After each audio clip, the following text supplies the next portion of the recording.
Cuba tenemos grandes poemas y todos ellos constituyen el gran poema que es la Revolución Cubana, que hizo triunfar Fidel Castro.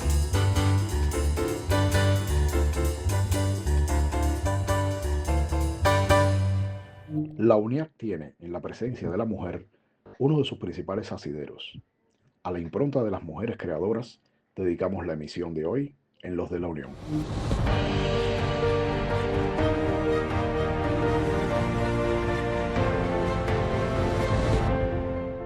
En la UNIAC se han debatido aspectos importantes, trascendentales, preocupaciones estéticas de la sociedad y también de los creadores. ¿Cómo valora Nancy desde su experiencia el papel que ha tenido la UNIAC como gestora de espacios de intercambio, también hablando un tanto de consensos artísticos, estéticos? Bueno, hay que usar una palabra que en realidad tiene una procedencia militar, pero no hay otra, que es vanguardia. Y la Unión de Escritores y Artistas de Cuba siempre lo fue una vanguardia, es una vanguardia, en el sentido de que allí se aglutinaron, más allá de las diferencias generacionales, se agruparon escritores, pintores, músicos, plásticos, que hoy tienen la competencia de las artes visuales. Hoy en día casi nadie dice artes plásticas, dicen artes visuales. Ahí hay un matiz que no es exactamente lo mismo, parece lo mismo, pero no lo es. Pero bueno, fueron los primeros pasos de tener conciencia del papel que en la sociedad iban a tener los creadores, fuesen de la rama que fuese. Eso es muy importante porque antes no ocurría así.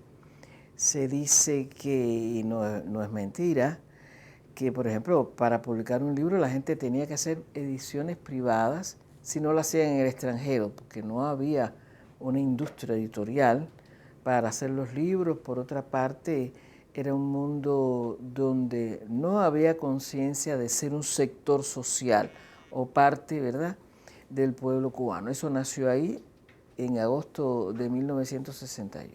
El año 61 es un año marcado en la historia cubana por la campaña de alfabetización, en la que de una forma u otra yo participé, con lo cual yo escribía, pero no tenía conciencia de eso, ni había publicado nada. Yo no empiezo a publicar hasta un año después, con lo cual a mí no me conocía nadie. ¿Sí? Yo era una estudiante, una joven, en realidad una adolescente, que hacía sus cosas, tenía su interés por muchas cosas. Como yo alfabeticé en La Habana, por ejemplo, te cuento que yo descubrí el cine, porque yo daba mis clases de francés para poder graduarme en el Capitolio. Y entonces cruzábamos al Pairé y veíamos los grandes ciclos, o incluso el propio Museo de Bellas Artes, que los domingos por la mañana daban documentales de arte. Y por supuesto todo eso gratis. Más allá de que en el año 63 ya alguien que yo recuerdo con mucho cariño, Maritza Alonso, ya fallecida hace muchísimos años, ella tuvo que ver, tuvo una responsabilidad en el mundo de esa cultura o de extensión cultural, y ella me dio una carta a mí y a otro colega, y nosotros asistíamos a cuanta función de teatro, a cuanta exhibición de cine había en la ciudad con esa carta. No teníamos que pagar, y yo la recuerdo con mucho cariño. Es una familia además vinculada al pintor Abela, Eduardo Abela. De modo que, bueno, todo estaba como que desconectado. Es una palabra que uso para que me comprendan. Hoy todos estamos por estar conectados. En esa época todos estábamos desconectados, más allá de las diferencias generacionales, te repito, y la UNIAC fue como un milagro, ¿verdad? Un milagro de Fidel Castro, y lo digo también con mucha tranquilidad, porque fue lo que fue, de poder vencer las diferencias para poder crear eso que estamos disfrutando hoy. Alrededor del año 2008, es decir, vamos a correr el tiempo. Usted en esa fecha fue electa presidenta de la Asociación de Escritores de la UNIAD. Y en una entrevista que yo revisaba, en la que hablaba de sus proyectos, le contaba al periodista lo que estaba realizando, pero antes de decir todos los proyectos, usted acentuaba: en el poquito tiempo que me dejan las tareas de esta nueva fase de mi vida al frente de la Asociación de Escritores. Y quería justamente preguntarle qué desafío, qué reto significó ese poquito tiempo que le dejó la responsabilidad. Sí, fue un reto tremendo, lo que cual yo me sentía como en mi casa, porque realmente, te digo, yo frecuentaba el lugar, el sitio, ¿no? Desde el año 62, verdaderamente. Pero esta es una fecha en donde yo digo que lo más complicado para mí, ya había recibido el Premio Nacional de Literatura, fue equilibrar, compensar el trabajo en la Academia Cubana de la Lengua con mi obra y la Asociación de Escritores. Lo importante es que la gente tiene que entender que solo puedes hacer una obra trabajando.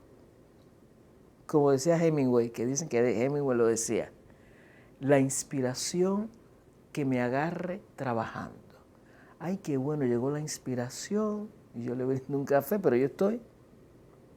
Ella llega cuando estoy yo delante de un papel o delante de la computadora. Yo no nací en la literatura en el mundo de las tecnologías como ahora.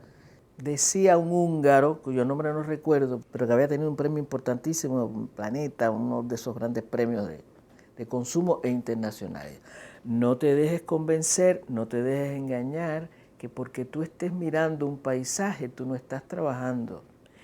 Yo miro este maravilloso paisaje y yo puedo salir de aquí y escribir un poema de esto que miré. Con lo cual la mirada y con la contemplación, ¿verdad?, es algo que forma parte de tu trabajo. Ojo y cuidado con eso. Porque a veces los escritores tenemos mala fama de haraganes. Pero en realidad tú te pones a pensar, nosotros somos grandes trabajadores de la soledad, porque tenemos que trabajar.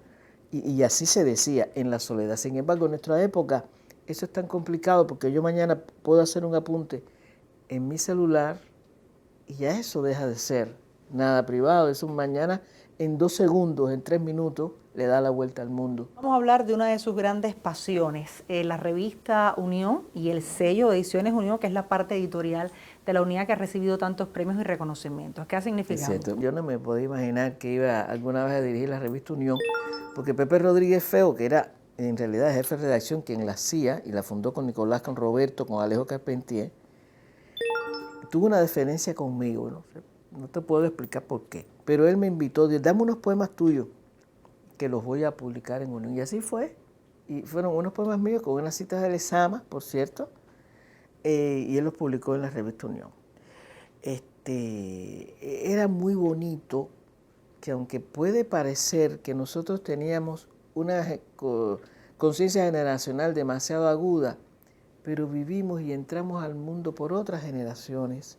Entonces el respeto, la confianza en quien te abre puertas, tienen que ser más importantes que cualquier otra diferencia. Si debemos pensar en la unidad de futuro, ¿cuál debería ser esta, Nancy?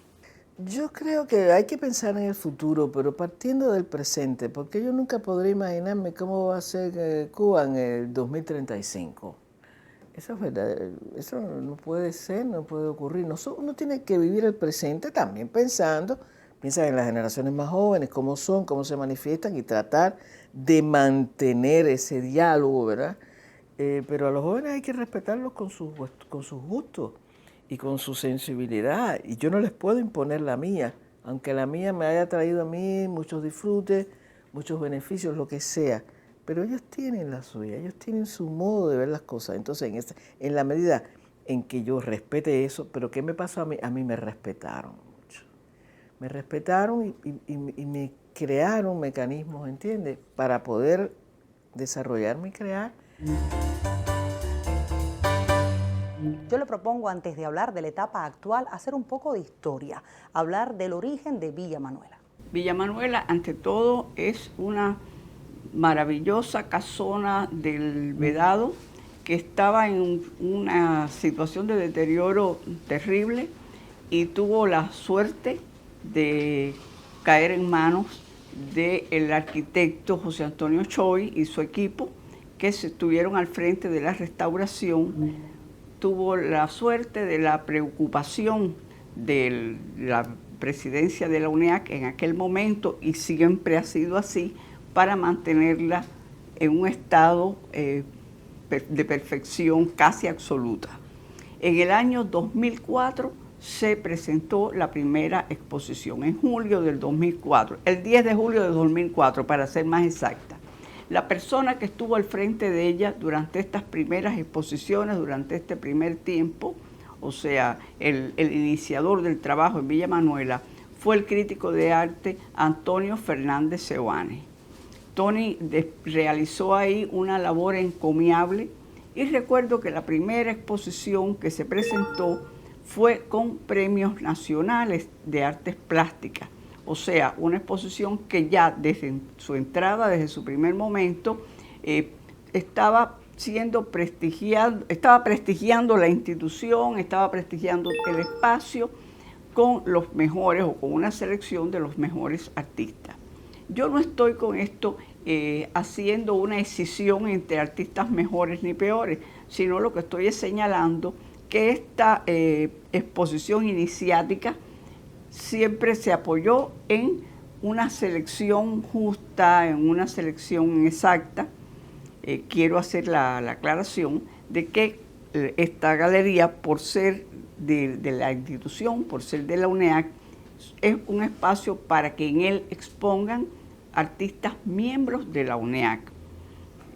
Porque bueno, en Cuba tenemos una cantidad de artistas considerable, respetable, asombrosa, todos con calidades, muchos de ellos o la mayoría de ellos egresados de nuestras escuelas de arte con una formación increíble, y el número de galerías es limitado en comparación con, o sea, los espacios que hay es limitado en comparación con la cantidad de artistas que tenemos.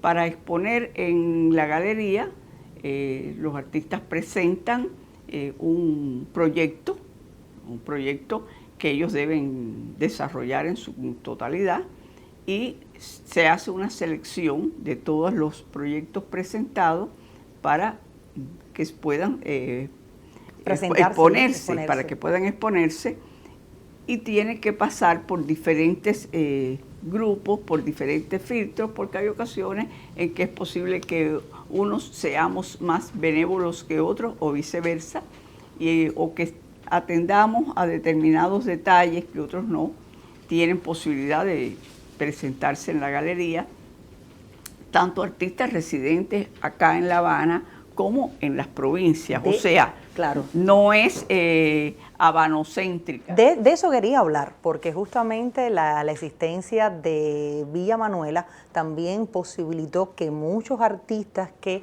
hacían sus exposiciones dentro del sistema, por supuesto, de la cultura, en las provinciales, municipales, y que también participaban en diversos talleres y eventos, pues vieran una manera, digamos, una canal más directa de poder presentar sus obras en la capital del país. Y usted ya decía cómo se hacía este trámite a la vez que se presentaba una propuesta. Ahí las secciones de artes plásticas de las filiales provinciales tienen un papel que jugar. Bueno, el artista presenta, el artista que reside en una provincia presenta su proyecto a la provincia, y ellos nos lo hacen llegar a nosotros. ¿Qué sucede? Que hay ocasión que en la provincia analizan, ven las características que tiene ese proyecto, pero hay que pensar que es en función de un espacio determinado, es en función de unas características determinadas que tiene la galería y que se tienen que corresponder con... Por ejemplo, algunas que pudiera mencionarnos, tal vez el tamaño, la disposición, ¿cuáles son? Siempre se le entrega al artista, siempre que lo solicita y quienes no lo necesitan, los planos de la galería, para que vean cómo van a estar, cómo pueden estar distribuidas sus obras. En estos momentos la galería tiene carácter comercial, aunque bueno, hay sus limitaciones en cuanto a la venta en estos momentos, limitaciones lógicas y naturales por los momentos que el mundo está viviendo en la actualidad. se hace una selección con esto. Hay obras que son más factibles de ser presentadas que otras. Todas deben ser obras recientes, no expuestas con anterioridad, porque es posible que un artista haya hecho la obra de su vida, pero que ya la expuso. Pero a lo largo de estos años, ¿cuáles exposiciones han sido aquellas que quizás por las propuestas, por el contexto donde se desarrollaron, pues llamaron más la atención? ¿Cuáles recuerda más? En realidad, a mi modesto entender, la casi totalidad de las exposiciones que ha presentado Villa Manuela han sido de calidad. En la galería es más fácil trabajar una exposición personal que una exposición colectiva por la forma en que está dispuesto el espacio, además porque es más fácil el movimiento, el diálogo que hay entre las obras cuando es una exposición personal que cuando es una muestra colectiva. Las exposiciones han sido, por ejemplo, yo recuerdo, estando yo en la galería, la exposición de Ernesto Rancaño, Ego te absorbo, fue una excelente exposición, una exposición que ya en tiempos de pandemia inauguramos, que fue la exposición de Roberto Diago, preciosa exposición, además que se respiraba espacios, se respiraba ambiente. Mabel Poblet expuso también con una muestra de carácter instalativo. O sea, fíjate que te estoy hablando de muestras que han tenido pintura, que ha habido instalaciones. Recuerdo la de Gómez Canga, de Alejandro Gómez Canga, una exposición preciosa de pintura. O sea, que se han ido sorteando diferentes momentos. Ha habido exposiciones de artistas santiagueros. Por ejemplo, se hizo una hermosa exposición de abstracción con artistas santiagueros, con artistas gráficos. O sea, siempre ha habido la preocupación de que sean diversas manifestaciones, no se ha privilegiado una sobre las otras. No es que siempre tengamos pintura, ni que siempre tengamos dibujo, ni que siempre haya instalaciones. Por ejemplo, la exposición del matancero Rolando Esteves es una exposición con instalaciones y que tiene que ver o se vincula muy fuerte con todas estas cuestiones de género. La exposición de José Villa Soberón, que la vimos recientemente, es una exposición de escultura con qué rima. O sea, una exposición de esa que desde que tú entras te está impresionando el espacio, pero siempre ha habido en todas y cada una de ellas el cuidado porque hay una correspondencia entre las piezas que se están mostrando allí, entre el discurso que se está llevando allí y el espacio. Con Levia podemos hablar de muchísimos temas, porque es una persona eternamente joven, con ese espíritu inquieto de dialogar, debatir, de crear. Y ese mismo espíritu estaba en una muchacha de 27 años que asistió a aquellas reuniones iniciales cuando se conformaba la UNIAT, y queremos que rememore un tanto qué pasó en aquellos tiempos de fundación. Bueno, realmente aquellos tiempos eran muy movidos. Ya habían pasado la reunión de Fidel con los llamados intelectuales, ¿no? Y se había creado un comité gestor. Y yo no pertenecía a ese comité gestor, en ese momento no sabía ni siquiera si iba a ser miembro de la UNIAT, pero nos habían pedido que colaboráramos. Yo había hecho prácticas artísticas desde el punto de vista de grabado. Los grabadores todos fuimos gente bastante entusiasta. Ahora yo recuerdo bueno, en la época de Sosa Bravo también, que éramos los que trabajábamos juntos. Y empezamos a asistir a la UNIAT porque ellos comenzaron a hacer empezaron por muchas reuniones, ¿no? Eran las reuniones para crear los comités que se iban a ocupar de las secciones.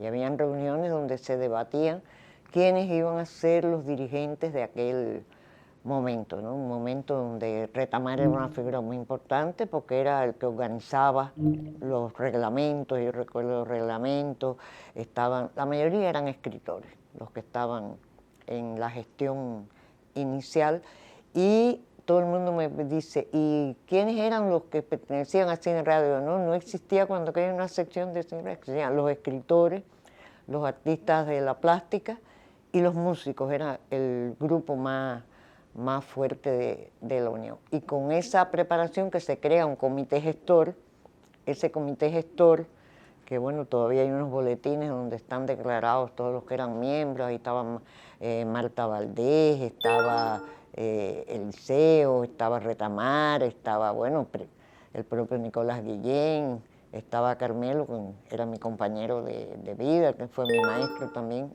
y esa es la razón por la que yo voy como a ayudar en las gestiones, ayudar a citar, ayudar en la Unión. Se constituyen las reuniones del Congreso, que se celebran, como se sabe, en La Habana Libre. Eran unas reuniones grandes, porque por ejemplo de los plásticos habían muchos. Yo tengo el documento que salió ahí, tengo anotado los nombres de los que estaban, los que intervenían, ahí habían representantes de Matanzas fundamentalmente, era un grupo de artistas muy representativos en aquel momento. Sin embargo, yo que vengo de Las Villas, yo creo que era el que tenía menos miembros, y Santiago también estaba muy representado en ese congreso, y allí se constituyen las secciones, ¿no? Que en aquel momento no se llamaban secciones, sino se llamaron asociaciones. Y eran estas que había mencionado, música, plástica y literatura. Literatura era muy fuerte. La Unión fue muy fuerte en sus inicios con la sección de literatura. Eran gente muy renombrada y eran gente con una obra sólida, ¿no? Y de la plástica, bueno, yo creo que de todas las secciones, porque ahora mismo tú te pones a pensar y tú dices, pensé en Harold Gramach, que ya era de aquel momento de los músicos, Nilo Rodríguez, Marta Valdés, entonces te digo, y de la plástica, bueno, pues Mariano Rodríguez, Portocarrero, Martínez Pedro, eran figuras muy representativas del quehacer artístico en ese momento, ¿no? Y entonces se empieza a crear las asociaciones. ¿Cómo usted cree que este vínculo de la UNIAD y el devenir de los años posteriores ha influido en la enseñanza artística de nuestro país? Yo creo que mucho. Yo creo que mucho porque todas esas grandes figuras empezaron dando clases. Eran maestros en ese momento. Y sus lenguajes eran los que se enseñaban, ¿no? Era el lenguaje de la música. ¿Qué pasó con lo que planteó Ardeo en su grupo de renovación? Se daban las clases a partir de esos lenguajes y estaban vivos, ¿no? Ese es un momento donde, por ejemplo, en plástica la abstracción era muy fuerte, pero ahí estaban los fundadores de ese movimiento, ¿no? El expresionismo funcionaba como el lenguaje al que aspirábamos, ¿no? Y ahí estaba Mariano con su juego de colores, Portocarrero, que tú participabas de su propia creación, ¿no? Empezaba la escultura abstracta, donde Tomás Oliva era una figura representativa, muy representativa, donde la chatarra tenía un valor, y entonces la gente lo toma como referencia. Siempre ese grupo se toma como referencia. Haber compartido con ellos, para mí era como una fiesta. Durante todos estos años en la UNIAD, usted ha tenido varias responsabilidades. Lleva al frente de la Asociación de los Artes Plásticas. ¿Cuánto tiempo ya? 3 mandatos. El último mandato, el que me toca, el último. Hablemos entonces de cómo llega a esa responsabilidad y qué acciones se han desarrollado que han sido más representativas y con un mayor impacto para todo el país. Bueno, realmente yo empecé en esa sección y después siempre pertenecí al Consejo Nacional, que es donde se debaten muchas de las acciones que realizan todas las asociaciones. En realidad, después, en la década del 70, dejé de tener la participación más activa en la UNIAD porque pasé a la Casa de las Américas, aunque siempre fui miembro de los ejecutivos, siempre participé en las reuniones de ejecutivos. Yo creo que la acción más pedida por los miembros y la que se realizó fue crear una galería de arte. La UNIAD no tenía, mostrábamos las cosas como ahora mismo también hacemos en la Sala Villena. Participábamos en las actividades en coordinación con el Consejo Nacional de Cultura. Se tenía un vínculo muy estrecho con lo que es hoy el Ministerio, que en aquel momento era el Consejo Nacional de Cultura. La Unión era la referencia de la creación artística para el trabajo en el Consejo de las Artes Plásticas. pero no teníamos una galería de arte. Y eso era como un llamado, una ansiedad de tener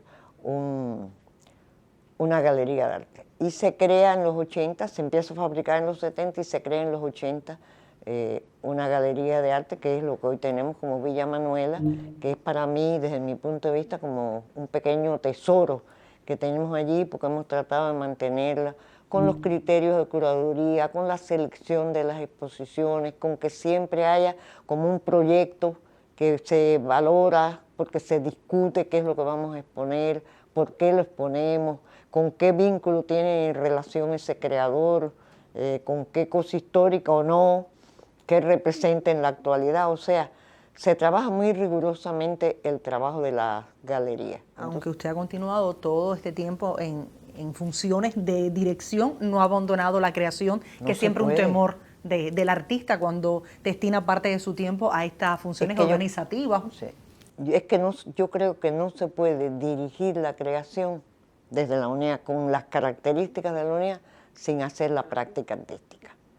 Yo creo que tú puedes, no sé, pueden haber personas que pueden dirigir sin ser precisamente creadores, pero en la propia UNEA uno tiene que ser también un poco el ejemplo, o sea, de que tú creas, de que tú participas, de que tú compartes con los que son tus miembros, de que el diálogo con ellos es mucho más abierto, es un diálogo de tú a tú, porque es el diálogo de la práctica que ellos realizan, tú la tienes que conocer, tú tienes que saber por qué fue miembro, por qué ingresó, por qué está, ¿no?